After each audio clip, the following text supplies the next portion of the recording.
இப்போ எப்படின்னா ஸ்ட்ரெஸ்ஸுங்கிறது மைண்டுக்கு சம்மந்தப்பட்டது அப்படின்னு நிறைய பேருக்கு ஒரு நம்பிக்கை இருக்குது. ஆனால் அப்படி கிடையாது. Stress is completely. ஸோ அப்படி பார்க்கும்போது பல்லில் என்ன பிரச்சனை வரும் அப்படிங்கிறது பார்த்தீங்க அப்படின்னா, ஸ்ட்ரெஸ்னால சில பேர் என்ன பண்ணுவாங்கன்னா, ஒர்க் ப்ரெஷராக இருக்கலாம், இல்லை ஏதாவது ஒரு அவங்களுக்கு ஒரு ஏற்படுற ஒரு மாற்றங்களாக இருக்கலாம். பல்லு வந்து அவங்களுக்கே தெரியாமல் அவங்க வந்து நமக்கு வெறும் சத்தம் மட்டும்தான் கேட்கும். அந்த பல்லு வந்து நல்லா தேய்க்கிற மாதிரி, கடிக்கிற மாதிரி சத்தமே கேட்குமே தவிர, பல் வந்து கூச்சம் ஏற்படும், சென்சிட்டிவிட்டி அப்படின்னு சொல்லுவோம். அது இன்க்ரீஸ் ஆகிறதுக்கான வாய்ப்புகள் இருக்கு. ஹெல்த் குரு நேயர்களுக்கு வணக்கம். இன்னைக்கு நம்ம கூட டாக்டர் ஸ்ரீராம் கார்த்திக் தான் இருக்காரு. எஸ், வணக்கம் சார். வணக்கம். எப்படி இருக்கீங்க சார்? நல்லா இருக்கு. இப்போ வந்துட்டு ஸ்ட்ரெஸ் தான் எல்லாத்துக்குமே ப்ராப்ளம் அப்படின்ற மாதிரி ஆயிடுச்சு. இப்போ ஸ்ட்ரெஸ்னால வந்துட்டு மவுத் ஹெல்த்துக்குமே வந்துட்டு அஃபெக்ட் ஆகுமா சார்? இப்போ எப்படின்னா ஸ்ட்ரெஸ்ஸுங்கிறது மைண்டுக்கு சம்மந்தப்பட்டது அப்படின்னு நிறைய பேருக்கு ஒரு நம்பிக்கை இருக்குது. ஆனால் அப்படி கிடையாது. ஸ்ட்ரெஸ் இஸ் கம்ப்ளீட்லி மைண்டுக்கு மட்டும் சம்மந்தப்பட்டது கிடையாது, பாடிக்கும் கண்டிப்பாக சம்மந்தப்பட்டது தான். ஸோ அப்படி பார்க்கும்போது பல்லில் என்ன பிரச்சனை வரும் அப்படிங்கிறது பார்த்தீங்க அப்படின்னா, ஸ்ட்ரெஸ்னால சில பேர் என்ன பண்ணுவாங்கன்னா, பல்ல கிளென்ச் பண்ணுவாங்க. டைட்டாக கிளென்ச் பண்ணுற ஹேபிட் இருக்கும். அது எல்லாமே அன்இன்டென்ஷனலாக அவங்களுக்கே தெரியாமல் பண்ணுறது. அதே மாதிரி கிரைண்டிங், பிரக்சிசம் அப்படின்னு சொல்லுவாங்க. அது பார்த்தீங்கன்னா சில பேருக்கு ஹேபிச்சுவலாக கிரைண்ட் பண்ணுவாங்க அவங்களுக்கே தெரியாமல். சில பேருக்கு நைட் கிரைண்டிங், அதாவது தூக்கத்தில் அந்த பல்ல போட்டு தேய்க்கிற ஒரு ஹேபிட் இருக்கும். அப்படி இருக்கும்போது என்ன ஆகும்னா, பல்லில் வந்து டூத் லாஸில் நிறைய வகைகள் இருக்குது. அதில் ஒரு லாஸ் தான் இந்த நைட் கிரைண்டிங்னாலேயோ இல்லை கிளன்ச்சிங்னாலேயோ ஏற்படுற எனாமல் வியர். அதனால் அவங்களுக்கு சென்சிட்டிவிட்டி ப்ராப்ளம்ஸ் வரலாம், ஜா பெயின்ஸ் ஏற்படலாம். அந்த மாதிரி நிறைய பாதிப்புகள் கண்டிப்பாக அவங்களுக்கு இந்த ஸ்ட்ரெஸ்னாலே ஏற்படுது.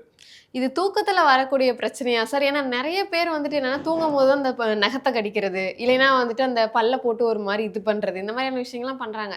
இது தூக்கத்தினால வரக்கூடிய பிரச்சனையா, இல்லை இதில் வந்துட்டு வேற ஏதாவது ஹெல்த்லேயோ இல்லை வேற ஏதாவது பிரச்சனைகள் இருந்தால் இது அவங்களோட சிம்டம்ஸ் மாதிரி வச்சுக்கிறாங்க? இது ஒரு இன்பில்ட் ஸ்ட்ரெஸ்ஸுன்னே சொல்லலாம். அதாவது அவங்களுக்கு ஒரு ஸ்ட்ரெஸ்க்கான ரீசன் என்னன்னு தெரியாது. இப்போ stress become more common word இல்லையா? எதுக்கு எடுத்தாலும் ஸ்ட்ரெஸ்ன்னு நம்ம சொல்கிறோம். எல்லாத்துக்குமே ஒரு ஸ்ட்ரெஸ் இருக்குது அப்படிங்கிறத நம்ம சொல்கிறோம் இல்லையா?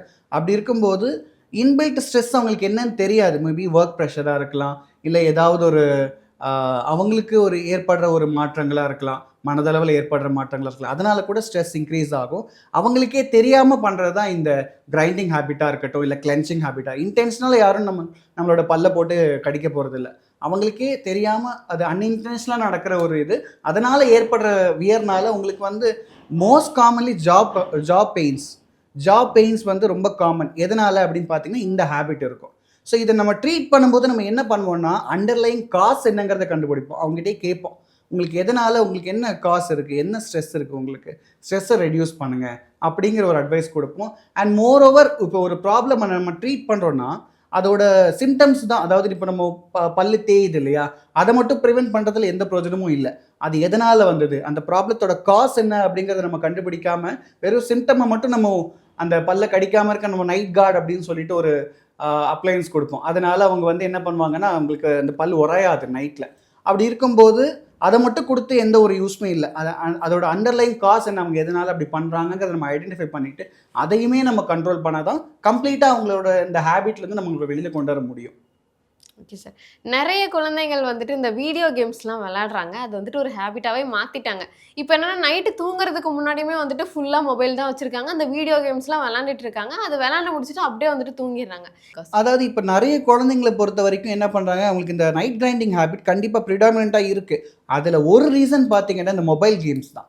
மொபைல் கேம்ஸ் இப்போ நம்ம யூஸ்வலாக குழந்தைங்க விளையாடுற மொபைல் கேம்ஸை பார்த்தீங்க அப்படின்னா, அது ஒரு டெம்பிள் ரன்னாக இருக்கட்டும், ஒரு சப்வே சர்ஃப்ஸாக இருக்கட்டுமே, அதில் ஒரு மான்ஸ்டர் வந்து அந்த குழந்தைய வந்து துரத்துற மாதிரி ஒரு ஃபீல் கொடுக்கும். அதோடு அவங்க கேரி பண்ணி அவங்க தூங்கும்போது என்ன ஆகுதுன்னா, அதுவுமே ஒரு விதமான ஸ்ட்ரெஸ் தான். அதனால கூட அவங்களுக்கு வந்து இந்த பல்லு வந்து நைட்டு தேய்க்கிற ஹேபிட் நிறைய வரதுக்கான ப்ராபபிலிட்டிஸ் நிறையவே இருக்குது. அது இல்லாமல் பார்த்தீங்க அப்படின்னா, இப்போ ஒரு குழந்தைங்க பார்த்தீங்கன்னா, அவங்க ஸ்கூல் அட்மாஸ்ஃபியர், அவங்கள வந்து ஒரு டீச்சர்ஸாக இருக்கட்டும், இல்லை பேரண்ட்ஸாகவே இருக்கட்டும், அவங்க ஸ்கோல் பண்ணுறது, ரொம்ப வந்து பயமுறுத்துறது, இந்த மாதிரி வந்து ஆக்டிவிட்டீஸ் நடக்கும்போது கூட நைட்டில் அவங்க பல்லு கடிக்கிறதுக்கான வாய்ப்புகள் நிறைய இருக்குது. பல்லு வந்து அவங்களுக்கே தெரியாமல் அவங்க வந்து நமக்கு வெறும் சத்தம் மட்டும்தான் கேட்கும். அந்த பல்லு வந்து நல்லா தேய்க்கிற மாதிரி, கடிக்கிற மாதிரி சத்தமே கேட்குமே தவிர, மற்றபடி வந்து அதுவுமே ஒரு ரீசனாக இருக்கலாம். அதாவது பேரண்ட்ஸ் ஆர் ஸ்கூல் அட்மாஸ்பியர் ரொம்ப த்ரெட்டனிங்காக இருக்குது அப்படின்னும் போது. ஸோ அதையுமே கொஞ்சம் கண்ட்ரோல் பண்ணணும். இப்போ அந்த மாதிரி குழந்தைங்க வந்து பல்லு கடிக்கிறாங்கன்னா அவங்களுக்கும் அதே தான். என்ன ரீசன் அப்படிங்கிறத பார்க்கணும். எதனால், என்ன அண்டர்லைங் ஸ்ட்ரெஸ் இருக்குங்கிறத நம்ம அவங்ககிட்டேருந்து அவங்ககிட்டே தான் கேட்கணும். உங்களுக்கு ஏதாவது ஸ்கூல் அட்மாஸ்பியர் பிடிக்கலையா, இல்லை ஒரு ஸ்ட்ரேஞ்சர்கிட்ட ஏதாவது த்ரெட் இருக்கா உங்களுக்கு, சில இப்போ வந்து it is very commonly happening இல்லையா. ஸோ அதையுமே நம்ம ஐடென்டிஃபை பண்ணி கண்ட்ரோல் பண்ணால் தான் இந்த நைட் கிரைண்டிங் ஹேபிட் அப்படிங்கிறத கம்மி பண்ண முடியும். ஸ்ட்ரெஸ் அண்ட் மவுத் அல்சருக்கு ரெண்டுக்கும் இருக்கக்கூடிய கனெக்ஷன் என்ன சார்?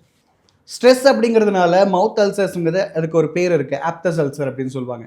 இது வந்து எப்படின்னா it is painful only, but வந்து வந்துட்டு போகும். ஸோ அதுக்குமே அண்டர்லைங் ஸ்ட்ரெஸ் ஒரு காரணமாக இருக்கலாம். ஸோ இப்போ அந்த மாதிரி பேஷண்ட்ஸ்க்கு நம்ம வந்து அந்த அந்த அல்சர் ஹீல் ஆகிறதுக்கு நம்ம சில மெடிகேஷன்ஸ் கொடுப்போம், சில ஆயின்மெண்ட்ஸ் கொடுப்போமே, அது ஓகே. பட் அது இல்லாமல் அவங்களுக்கு பர்சனல் அட்வைஸ் என்ன கொடுப்போம்னா, go for exercise, meditation, have a good sleep cycle, ஒரு 8 hours of complete undisturbed sleep சைக்கிளை ஃபாலோ பண்ணுங்கள்.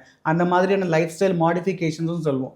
அண்ட் வந்து இப்போ நிறைய பேருக்கு வந்து கம்ஸ் ப்ளீடிங் இருக்கும் ஸ்ட்ரெஸ்ஸில். ஸோ அது எதனாலன்னு கேட்டிங்க அப்படின்னா, இப்போ ஸ்ட்ரெஸ் அப்படிங்கிறது போது அதுக்கு ஒரு ஹார்மோன் இருக்குது, கார்டிசால் அப்படின்னு சொல்லிட்டு. அது வந்து நம்ம கிட்னிக்கு மேலே இருக்கிற அட்ரினலின் கிளாண்ட், அது வந்து ஸ்ட்ரெஸ் பீரியடில் உங்களுக்கு சுரக்கக்கூடிய ஒரு ஹார்மோன். அதனால் உங்களுக்கு இன்ஃப்ளமேஷன் அப்படிங்கிறது கண்டிப்பாக நடக்கும். இது கம்ஸில் நடக்கும்போது உங்களுக்கு கம் ப்ளீடிங்கான சான்சஸ் நிறைய இருக்குது. ஸோ இது எல்லாமே வந்து அகெயின் வேர் இட் கோஸ்னால் பார்த்தீங்கன்னா ஸ்ட்ரெஸ் தான்.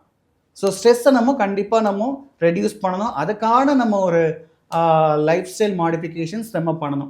ஆஸ் ஐ டோல்ட் அர்லியர், மெடிடேஷனாக இருக்கட்டும், இல்லை வந்து எக்ஸசைஸாக இருக்கட்டும், இல்லை வந்து ப்ராப்பர் நியூட்ரிஷ்னல் டயட் எடுக்கணும். அண்ட் ஆல்சோ நல்ல ஒரு ஸ்லீப் சைக்கிள் ஃபாலோ பண்ணணும். கம் ப்ளீடிங்னால என்ன ஆகும்னா, உங்களுக்கு ஓரல் ஹைஜீன் உங்களால் ப்ராப்பராக மெயின்டைன் பண்ண முடியாது. அண்ட் ஆல்சோ என்னென்னா சம்டைம்ஸ் பேட் ஸ்மெல் வரதுக்கான என்ன சொல்லுவோம்னா மால் ஆர்டர் அப்படின்னு சொல்லுவோம், அதுக்கான சான்சஸ் நிறைய இருக்குது. ஸோ இதையுமே நம்ம கண்ட்ரோல் பண்ணணும். கம் ப்ளீடிங் அப்படிங்கிறதுனால என்ன ஆகும்னா, உங்களுக்கு மோர் ஆஃப் பாக்டீரியா என்ன ஆகும்னா உங்களோட கம்ஸில் வந்து அட்ராக்ட் ஆகும். அதனால கம்ஸோட ஹெல்த் இன்னும் கொஞ்சம் வேர்சன் ஆகிறதுக்கான நிறைய சான்சஸ் இருக்குது. Okay sir. ஸ்ட்ரெஸ்னால வந்துட்டு டீத் எப்படி அஃபெக்ட் ஆகுது சார்? நான் முன்னாடியே சொன்ன மாதிரி இந்த பல்லு கடிக்கிறதுனால, பல்லு தேய்க்கிறதுனால, தேய்மானம் ஏற்படுறதுனால பல்லுக்கு மேலே வந்து ஒரு ப்ரொடெக்டிவ் லேயர் இருக்குது, எனாமல். அது நிறைய பேர் கேள்விப்பட்டிருப்பீங்க இல்லையா. அந்த எனாமல் வந்து தேயக்கூடிய வாய்ப்புகள் இருக்கிறதுனால உள்ளே இருக்கிற பல் வந்து கூச்சம் ஏற்படும், சென்சிட்டிவிட்டி அப்படின்னு சொல்லுவோம். அது இன்க்ரீஸ் ஆகிறதுக்கான வாய்ப்புகள் இருக்குது. And also gum problems, gum ப்ளீடிங்காக இருக்கட்டும், இல்லை வந்து கம் ஸ்வெல் ஆகிறதா இருக்கட்டும், அந்த மாதிரியான நிறைய ப்ராப்ளம்ஸ் ஸ்ட்ரெஸ்னால வரும் கண்டிப்பாக. Okay sir. மவுத் ஹெல்த்தும் ஓவரால் பாடி ஹெல்த்தும் வெவ்வேறு அப்படின்ற மாதிரி நிறைய நாங்கள்லாம் நினச்சிட்டு இருக்கோம். ஆனால் அதெல்லாம் ரெண்டும் வெவ்வேறு இல்லை, ரெண்டும் ஒன்று தான், ரெண்டுக்கும் கனெக்ஷன் இருக்குது அப்படின்ற மாதிரி நிறைய விஷயங்கள் வந்துட்டு எங்கள் கூட ஷேர் பண்ணதுக்கு ரொம்ப நன்றி சார். தேங்க்யூ.